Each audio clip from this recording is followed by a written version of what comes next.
ত্রয়োদশ জাতীয় সংসদ নির্বাচনে নিরাপত্তা নিশ্চিতে সারা দেশে আইনশৃঙ্খলা বাহিনী এবং বেসামরিক প্রশাসনের সঙ্গে সমন্বয় রেখে কার্যকরী ব্যবস্থা গ্রহণ করা হচ্ছে। কোথাও হচ্ছে প্যারেড, কোথাও মহড়া, আবার কোথাও আলোচনা সভা।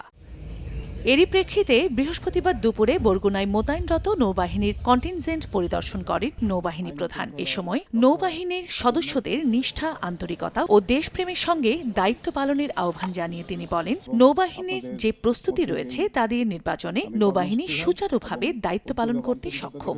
দেশ এবং জাতির জন্য এই নির্বাচন অত্যন্ত গুরুত্বপূর্ণ। এর মাধ্যমে আমরা পুনরায় গণতান্ত্রিক ধারায় ফিরে যাব। একটি সুষ্ঠু, অবাধ ও নিরপেক্ষ নির্বাচন অনুষ্ঠানের লক্ষ্যে আমাদের পূর্ণ প্রস্তুতি গ্রহণ করেছি। আমি নিশ্চিত বাংলাদেশ নৌবাহিনীর মোতায়েনকৃত প্রতিটি সদস্য তাদের দায়িত্ব সুচারুরূপে পালন করতে সক্ষম হবে।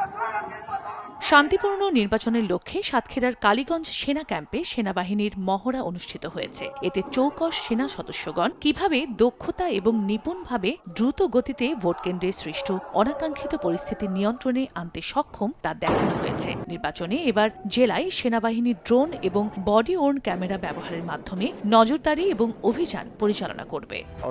সব ঠিক আছে।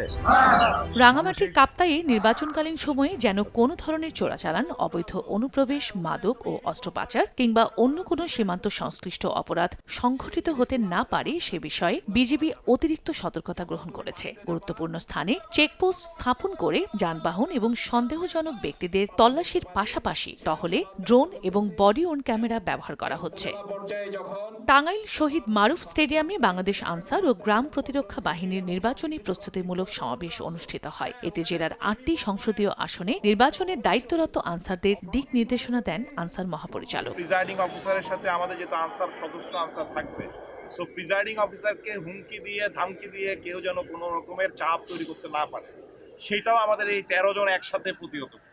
আনসার ও গ্রাম প্রতিরক্ষা বাহিনীর অতিরিক্ত মহাপরিচালক বলেছেন, ভোটের দিন ডিজিটাল অ্যাপসের মাধ্যমে পরিস্থিতি নিয়ন্ত্রণ করবে আনসার সদস্যরা। নোয়াখালী শহীদ ভুলু স্টেডিয়ামে নির্বাচনে মোতায়েনকৃত আনসার সদস্যদের হাজিরা প্যারেডে একথা বলেন তিনি। জেলার ৬টি সংসদীয় আসনে মোট ভোট কেন্দ্র ৮৭৫টি। প্রতি কেন্দ্রে ১৩ জন করে মোট ১১,৩৭৫ জন আনসার ও গ্রাম প্রতিরক্ষা বাহিনীর সদস্য মোতায়েন করা হয়েছে। জনগণের আস্থা, নির্ভরতার প্রতীক হিসেবে থাকার যে কাজ, ওইটা আমরা ইনশাআল্লাহ করব এবং আমাদের প্রতিটা ভোট কেন্দ্রের জন্য নিশ্চিন্ত নিরাপত্তা ব্যবস্থা যেন থাকে, ওইটা আমরা ইনশাআল্লাহ নিশ্চিত করব। নীলফামারীতে ভোটাররা যেন কোনো প্রকার ভয়ভীতি ছাড়াই ভোটকেন্দ্রে গিয়ে নির্বিঘ্নে ভোট দিতে পারে, সেজন্য জেলার কিশোরগঞ্জ উপজেলায় বৃহস্পতিবার সকাল থেকে টহল কার্যক্রম পরিচালনা করে যৌথ বাহিনী। আমাদের পক্ষ থেকে কোনো আন্তরিকতার অভাব থাকবে না এবং আমরা এটাকে নির্বাচনকে সুষ্ঠু সুন্দর করার জন্য যে যা প্রয়োজন সেটা আমরা ব্যবস্থা নেব। এদিকে আইনশৃঙ্খলা বাহিনীর নিয়মিত অভিযানে মেহেরপুরের